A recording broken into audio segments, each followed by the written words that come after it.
자, 우리 기도합시다.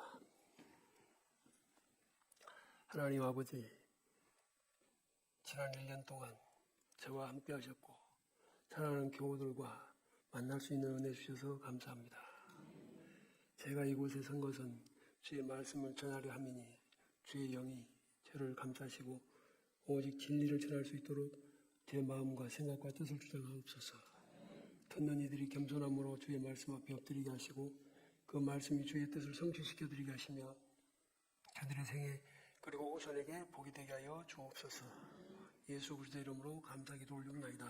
아멘. 요한일서 3장에 이런 말씀이 있습니다.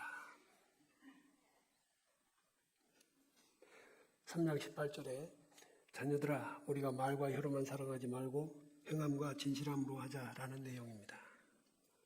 실행되어지는 사랑보다 말과 혀로만 사랑하는 이들이 2000년 전에도 있었다는 것을 눈치챌 수 있습니다.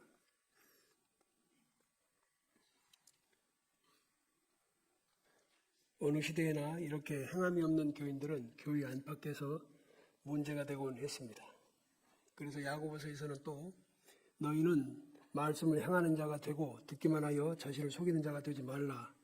누구든지 말씀을 듣고 행하지 아니하면 그는 거울로 자기 생긴 얼굴을 보는 사람과 같아서 제 자신을 보고 와서 그 모습이 어떠했는지를 곧 잊어버리거니와 자유롭게 하는 온전한 율법을 들여다보고 있는 자는 듣고 잊어버리는 자가 아니요 실천하는 자니 이 사람은 그 행하는 일에 복을 받으리라는 말씀입니다.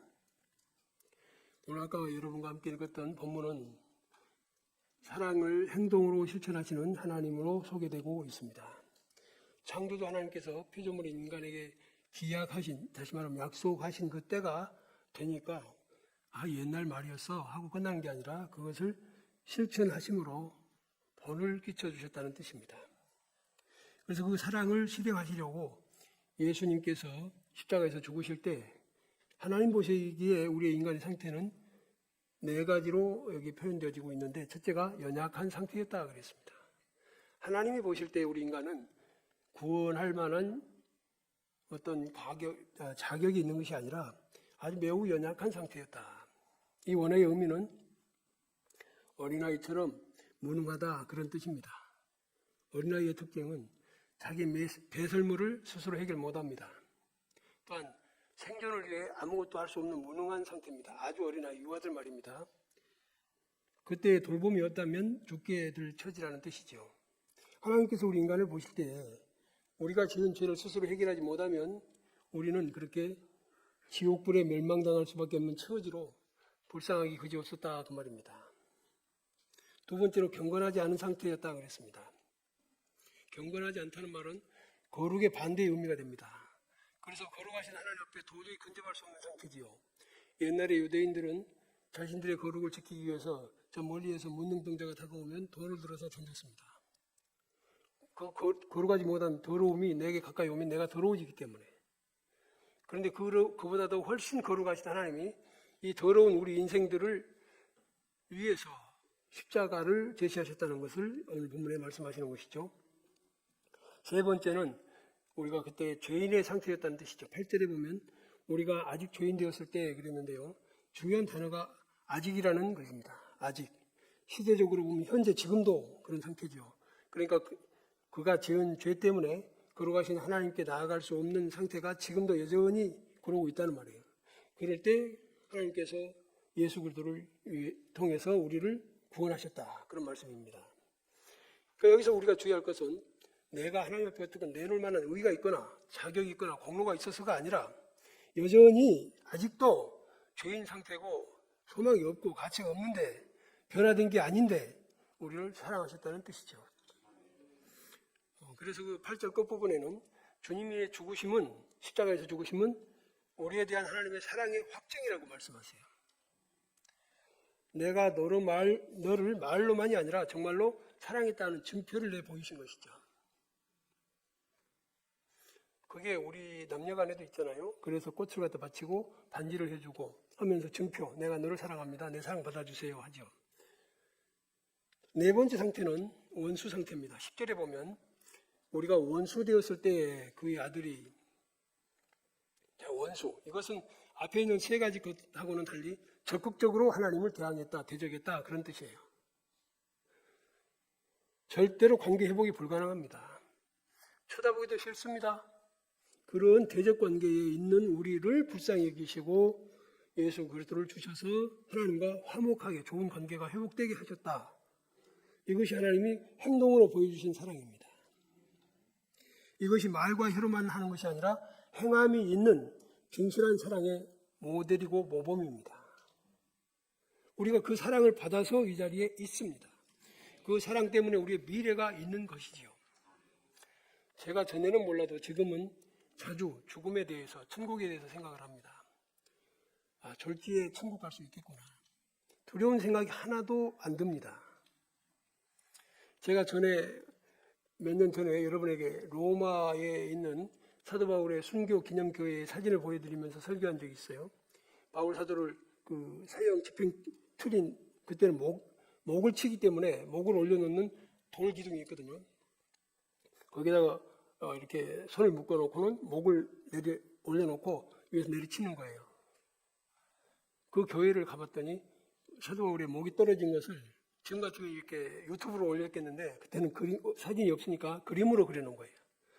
그 처참함 앞에서 저는 몸이 굳어 있었습니다. 그때만 해도 제가 40대 초반이나 됐었으니까 아주 몸에 전율이 느껴지더라고요. 얼마나 두려웠었을까 하는 생각이 들었는데 목회를 마무리하는 시점에서는 그 생각은 바뀌었습니다. 바울 사도는 단 1도 두렵지 않았을 것이다. 왜 두렵지 않았을까, 죽음이? 나는 내게 맡겨주신 일을 사명, 달려갈 길 다 마치고 믿음을 지켰으니 이제 남은 게 뭐만 있어요? 주님 앞에서 의로운 생명이 면류관, 시들지 않는 면류관 받을 것이다 라는 소망으로만 가득 찬 시간이 되었을 거라고 믿습니다.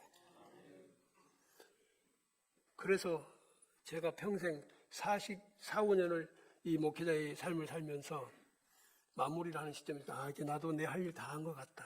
언제든지 하나님 부르시면 간다라는 생각에 죽음은 그리 두려운 것이 아니더라고요.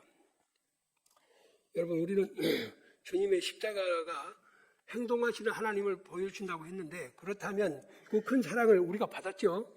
받았다면 이제 우리는 뭘 할까? 어떻게 할까입니다.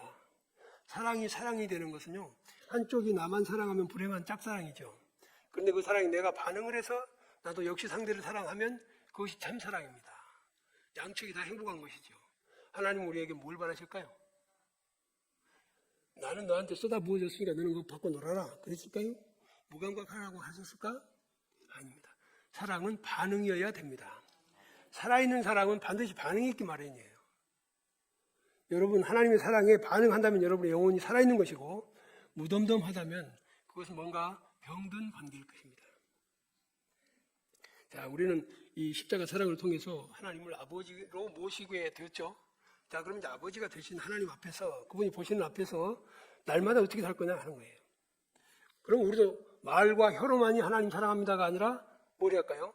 행동으로, 실천으로 우리 사랑을 보여드려야 되겠는데, 물론 사랑의 대상인 하나님을 향한 것도 있지만 이 네 가지를 우리에게 다시 한번 적용해 볼 필요가 있다고 저는 봅니다. 그래서 비록 우리가 사람이지만 우리에게도 우리 주변에 있는 사람이 내게 무가치하고 수준 이하이고 실수투성이고 보기도 생각하기도 싫은 사람이 있습니다. 그 사람이 연약한 사람이고 경건하지 않은 사람이고 그 다음에 죄인이고 원수고 그렇습니다. 이걸 좀 더 풀어보자면, 우리 수준으로 풀어보자면 연약하다는 말은 무가치해. 내게 쓸모가 없어. 여러분, 제가 이 병을 앓으면서 그걸 체험했어요. 제가 이렇게 됐다는 소식이 다 퍼지니까요, 나타난 현상이 둘 중에 하나입니다.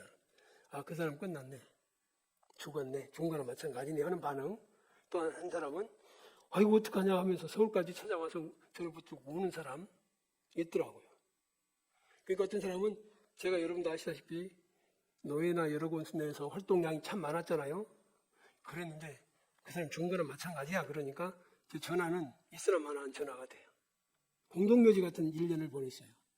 그런데 또 어떤 사람들은 너무나 가슴이 뜨겁고 지금도 생각해보면 어떻게 나한테 그렇게까지 할 수 있나, 그렇게 고마울 수가 있나, 그분이 나를 그렇게 생각하는구나.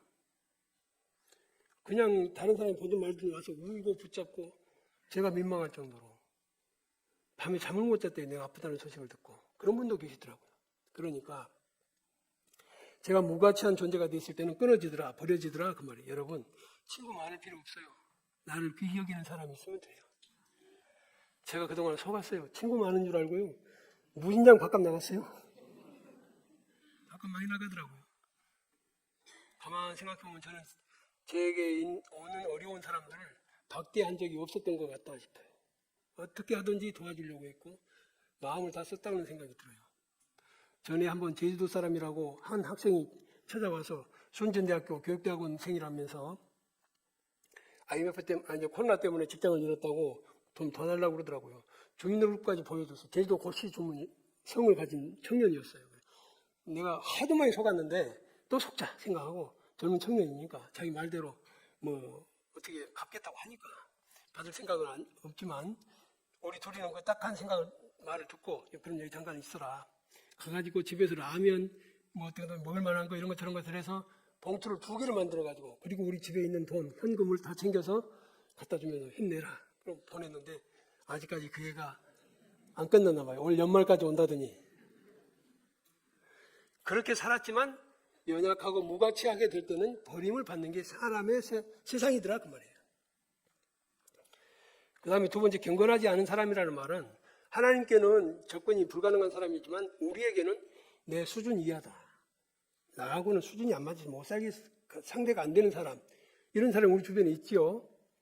또 세 번째로는 죄인, 우리에게 실수가 많이 저질러진 사람, 죄를 저지르는 사람, 내게 손해나 고통을 안기는 사람입니다. 네 번째는 까닭없이 미워하고 원수로 삼는 사람, 까닭없이 대적하는 사람, 이런 사람을 우리는 하나님 사랑을 닮아서 어떻게 해야 된다고?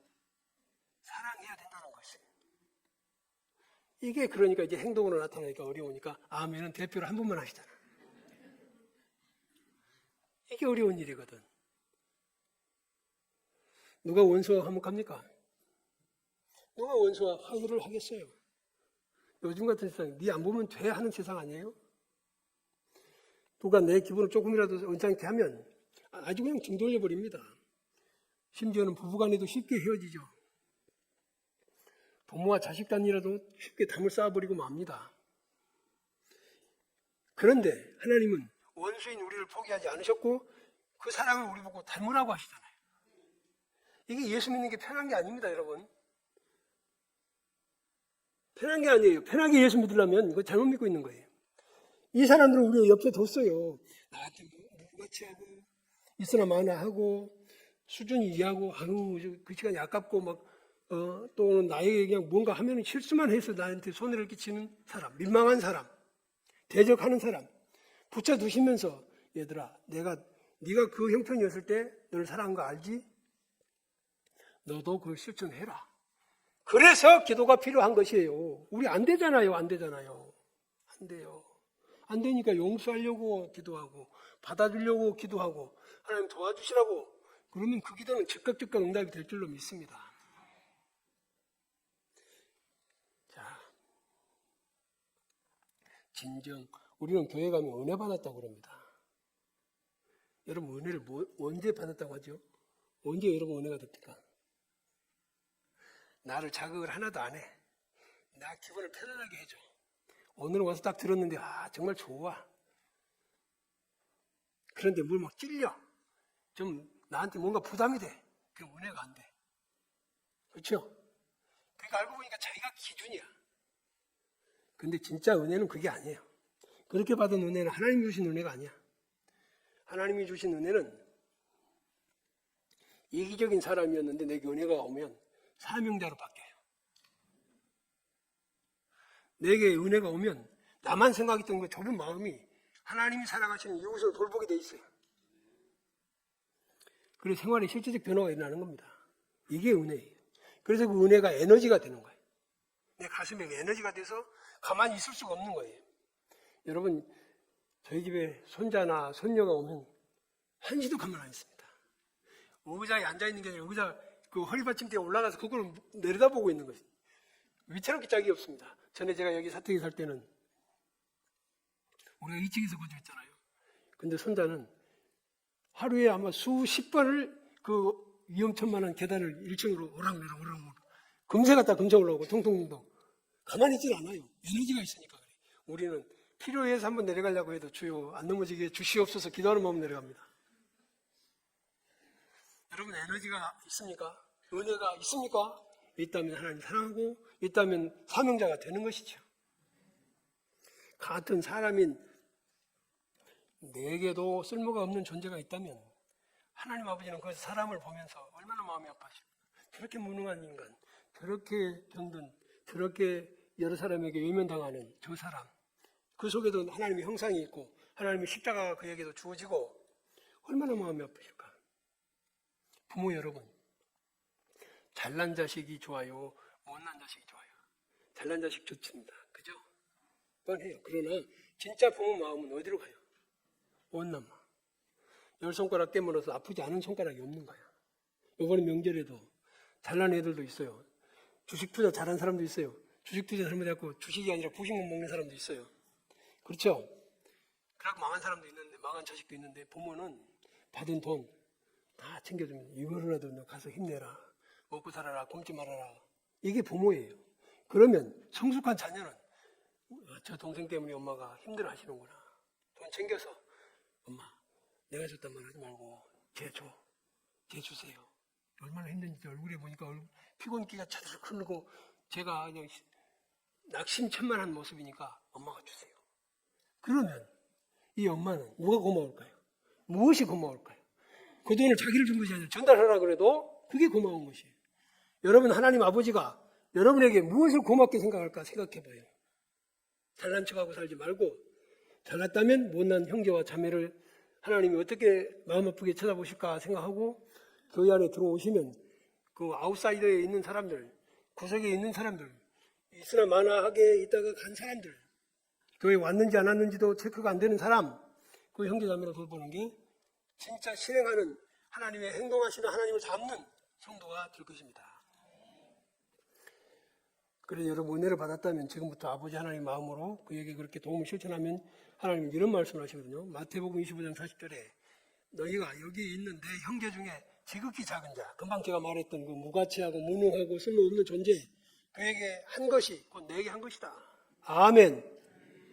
예수님은 멀리 계신 게 아니라 바로 내 곁에서 그렇게 무능하고 연약하고 경건하지 않고 수준 이하인 사람, 죄인인 사람이 바로 예수님이라는 거예요. 야고보서 1장 25절에서는 또 이렇게 말씀합니다. 복음을 듣고, 그러니까 언제나 율법을 들여다보고 있는 자는 듣고 잊어버리는 자가 아니고 실천하는 자니 이 사람은 그 행하는 일에 복을 받으리라.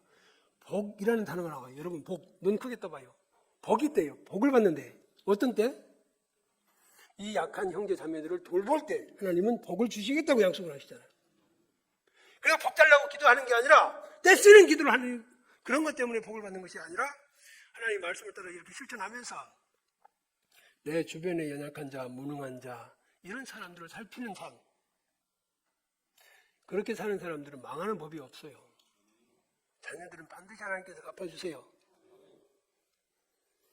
교인들 가운데 말씀대로 실천하는 사람, 행함이 있는 사람이 적은 이유는 뭘까? 이렇게 행하다 보면 아무 이유가 없어요. 단지 손해만 보거든요. 하나님께서 예수님을 내놓으실 때 손해봤어, 이익봤어? 손해를 봐야 되고 손해를 각오해야 그게 되는 거예요. 우리는 근데 이익만 보려고 그래요. 그러니까 손해를 좀 보세요. 여러분 씨를 뿌리는 것 같은 거예요. 선을 행하는 건. 씨를 뿌릴 때 농부 손해는 씨가 남는 거예요, 줄어드는 거예요?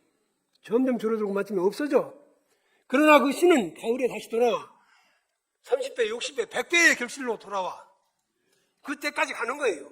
하나님은 예수 그리스도를 씨로 보내셔서 하늘의 미랄로 우리에게 주시고 우리는 수없이 많은 영혼들이 하나님의 자녀가 되게 하신 줄로 믿습니다. 내가 희생이 되는 게 은혜인 거예요. 그래서 지금 당장 손해가 되죠. 그러나 하나님께서 갚으실 것을 믿고 복 주실 것을 믿고 이렇게 실천하라고 성경 곳곳에서 말씀하시잖아요.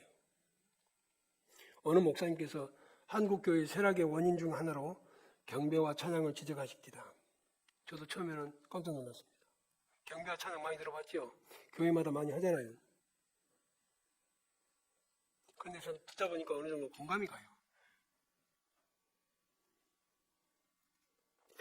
교회당에 수많은 사람들이 모여서 온갖 조명을 예술 그 무대처럼 설치해 놓고 사람들이 막 카타르시스에 젖어서 눈을 감고 울고 뭐 해가면 손을 들고 찬양합니다. 그런데 말입니다. 궁금한 건 그들의 삶에 헌신과 섬김이 있을까? 있는 사람도 있을 겁니다. 원래 이게 오늘의 교회에서 시작할 때는 목적이 선명했고 왜 그렇게 모여서 가슴을 치면서 뜨겁게 찬송할 수 있었는가? 그것은 그 시절에는 그게 이유가 선명했던 신앙적 이유가 있었지만 그게 좋아 보이니까 여기저기에서 흉내를 내는 거예요. 그런 감격도 감사도 은혜도 없는 사람들이 흉내만 내. 그리고는 교회에서 헌신과 섬김은 없어. 이게 문제가 되고 아쉽다 이 말입니다. 말과 혀로만 하는 경배와 찬양, 삶은 예배같이, 예배는 삶같이, 예배의 생활화, 또 그 다음에 생활의 예배화. 아멘. 이렇게 되는 것이 그런 분들이 찬양을 한다면 얼마나 은혜스럽겠어요. 제가 미국 플로리다에 가서 그 한사랑 장로교회라고 우리 교민교회에서 수요일 예배에 참석했다가 앞에서 기타를 치면서 찬양을 인도하는 그 두 젊은 청년을 보면서 감동받았었다고 제가 한번 말씀드린 적 있어요. 그래서 제가 거기에 담임 목사 김병훈 목사님께 그랬어요. 목사님, 아까 그 찬양하면서 인도하던 청년들이 도대체 어떤 사람들입니까? 내가 그랬어요. 왜 그러십니까? 그들에게 뭐가 있습니다. 뭔가가 있는 사람들. 그 입에서 나온 찬양이 그냥 아니네요. 그러니까 목사님 대단하시네요. 그러더라고. 나 대단해요. 그래서 그 후로 그분과 계속 이메일 교제를 하고 그랬는데 여러분 찬양을 할 때 딱 보면 알아. 저 사람이 속에서 나온 건지 그야말로 말과 혀로만 하는 건지 나는 그게 싫어요. 하나님도 싫을 줄로 믿습니다. 위선자잖아요. 여러분 정말로 은혜가 되고 그 은혜를 받았으면 이렇게 연약한 형제와 자매들을 살피고 하나님의 뜻을 따라 살고 그러면서 교회에 모여서 찬송한다면 얼마나 좋겠어요. 그게 정석이에요. 참 예배의 모습은 아기 예수께 경배하던 동방 박사들에게서 나타납니다. 그들의 경배는 오늘날로 말하자면 참된 예배의 모델이다 이렇게 볼 수 있어요. 그들은 당대 최고의 예물을 각각 준비해서 그 노구를 이끌고 산 넘고 물 건너 찾아옵니다. 목적은 뭐예요? 경배하겠다고, 예배하겠다고. 그리고 그 마옥간에 엎드려서 경배하고 돌아갑니다. 빈손으로 말입니다. 그런데 그들에게 딱 주신 게 하나가 있는데 사명입니다. 오던 길로 가지 말고 돌아서 가라. 그것이 아기 예수를 위한 것이거든. 이 시간에 예배에서 여러분에게 사명이 주어져야 맞아요. 주 예수를 위한 것이 되어야 맞습니다. 은혜는 너를 위한 것으로 끝나는 게 아니라 그래요. 동방 박사들처럼 예배 시간에 설교 말씀을 통해서 각각 그 예배자에게 주님을 위해서 무엇을 해야 할지 일이 맡겨지는 것, 그게 은혜예요. 내가 오늘 은혜 받았다. 사명 받았다. 어떻게 살아야 할지가 명확해졌다. 이번 한 주간에 초점이 선명하게 나타났다. 이것이어야지 여러분의 삶의 은혜가 될 것입니다. 성경에서 모든 은혜는 사명으로만 끝나지 않고 은혜는 사명으로 이어지고 있습니다. 은혜는 은혜로만 끝나지 않아요. 그래서 무엇을 할까요로 이어집니다. 성경에 은혜 받은 인물들은 한결같이 사명을 깨닫고 헌신을 이루는 것이 특징입니다. 예배 후에도 마음에 남겨진 은혜, 그 임무가 없다면 영적 성숙을 우리는 이룰 수가 없거든요. 한 주간 동안 뭘 어떻게 살아야 될지 모르잖아. 목표가 없잖아요. 그러니까 한 단계 한 단계 넘어가는 계단이 없어요. 맨날 앉아서 이번 주에는 내가 뭘 마치 진짜 감동이 되는데 공감할 수 있던데 이렇게만 하고 가면 안 된다 그 말이에요. 진짜 하나님의 말씀은 살아있었고 운동력이 있어서 어떤 때는 우리를 찔러요. 쪼개요. 맞지요? 그게 하나님의 은혜가 내게 와야 그러는 것이에요. 그런데 그런 말씀 말고 그냥 자극하지 말고 건들지 말고. 제 동생이 부목사로 있을 때 한 4,5천 명 모이는 교회의 부목사였어요. 근데 한번 여름인데 주일 예배를 마치고 뭔가 큰 소리가 막 주차장 쪽에서 들려서 부목사니까 또 신경 쓰이잖아요. 가봤어. 쫓아갔어. 그런데 주차장 그 넓은 주차장에서 예배를 마친 이들이 그 수천 명이 한꺼번에 나가려다 보니까 차가 엉킨 거예요. 그래서 싸웠대. 싸우고 있더래. 싸워도 그냥 싸웠으면 그렇게 큰 소리가 안 났겠지. 이게 은혜 받은 사람들일까요? 하나님께서 그 모습으로 영광을 받으셨을까요? 그 교회는 어떤 예배를 드렸길래 그랬을까요? 그래서 그 교회에 제가 그래도 인정하는 목사님이 신학교 교수로 계셨던 곳이라 홈페이지를 자꾸 들어가 봤어요. 그랬더니 설교 내용이 이분이 원래 이랬었나 싶을 정도로 변질되어 있어요. 그리고 그것을 지적하고 문제 삼는 목사님들의 댓글들이 제법 있었습니다. 교수님 이렇게 바뀔 수 있냐?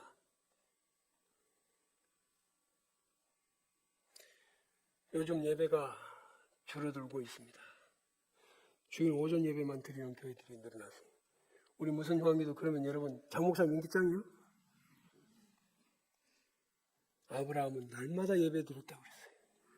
우리가 믿음의 조상이라고 하잖아요. 그 믿음의 길을 따라가잖아요. 그러니까 예배는 감격해서 드리는 것이어야지 율법적으로 하니까 그 숫자를 줄이는 거예요. 어떤 분에게 교회를 소개해 주려고 그랬는데 말씀이 좋아서 뭔가 등록을 해볼까 했대요. 그랬는데 주일 오전만 드렸대. 그래가지고 하는 말이 오늘 들은 말씀만 가지고 한 주간 내내 살다 오라고 그러더래. 물론 미국식으로 그럴 수도 있지요. 그러나 우리나라는 기독교 문화가 배경이 아닙니다. 그렇죠? 여러분 상태가요. 가시면은 하나님을 언급하고 기독교적 윤리와 도덕이 밑바탕이 되는 그런 사회에 가서 사시는 게 아니에요. 그렇게 가다 보면 자기 신분과 정체성을 잃어버리고 나중에는 세속화되어 살다가 오는 거죠. 그래서라도 목사님들이 많은 말씀으로 교우들을 훈련시키고 그 말씀은 쓰지만 속에 들어가면 약이 되는 그런 말씀이 되어야 되겠죠. 히브리서 10장 25절에는 모이기를 피하는 어떤 사람들의 습관과 같이 하지 말고 오직 권하여 그날이 가까움을 볼수록 더욱 그리하자라고 말씀하세요. 지난번에 설 전주에 설이 들어있는 거 전주에 제가 어느 교회 설교를 갔어요. 그랬는데 그 교회는요 오전 예배만 드리고 설이 아직 화요일인데 주일부터 오후 예배는 그냥 여러분 집에 가서 하세요 이런 식이야. 그리고 그 주간에는 새벽 기도도 그렇대요. 그 교회 다닐래요? 소개해 줄까요? 아니요 여러분 우리 영혼이 사탄의 끊임없는 공격을 받는다는 거 잊지 마십시다. 이겨야지. 우리는 십자가의 고통만 얘기하는 것이 아니라 십자가가 왜 주어졌는가를 이해하는 성숙함에 다다라서 사명을 불러일으키는 십자가를 마주하며 실천하는 믿음의 사람이 되는 것, 행동하는 신앙인이 되는 것, 그것이 하나님을 닮고 따라가는 길입니다. 원래로 사명으로 바꿔서 하나님을 사랑하고 사람을 귀히 여기며 서로 사랑하는 성도들이 모인 곳, 그것이 교회고 천국입니다. 독재자로 말미암아서 정치가 왜곡과 골절이 심하고 사회가 요동치던 시절에 행동하는 양심이라는 말의 상징이었던 김대중 대통령. 모든 사람들이 목숨을 부지하느라고 작아지고 음지로 숨어들던 것과는 반대로 독재자에 맞서서 목숨을 걸었던 그분에게 붙여진 수식어 행동하는 양심. 이것이 정당한 것이죠. 어느 시대 어느 누구에게나 자기의 정체성을 지키고 자기의 소신을 행동으로 옮기는 게 쉽지 않은 일입니다. 더구나 우리 대한민국에서 기독교 문화가 사회 배경도 아닌데 심지어 도리어 교회가 지금 손가락질을 받고 있는 이때에 대한민국 땅에서 성도로 구별된 생활을 펼치기에는 누구에게나 독재자에 맞서는 것처럼 쉽지 않은 일입니다. 저도 알지요. 알아요. 알겠지요. 그래서 성경에는 여러 성도들에게 여러 시대의 성도들에게 공통적으로 말씀을 따라 말씀을 기준 삼고 살아라 하는 것을 반복하고 계시는 것이죠. 그런데도 행함이 없는 신앙을 가진 이들이 존재하고 있습니다.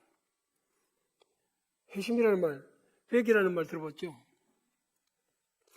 회심은 뭔 말이냐면 방향을 바꿨다는 뜻이거든요. 방향이 바뀌었다. 마음의 방향이 바뀌어서 집중하는 방향이 바뀌었어. 이전에는요 자기를 집중했어요. 자기 위주로 살아요.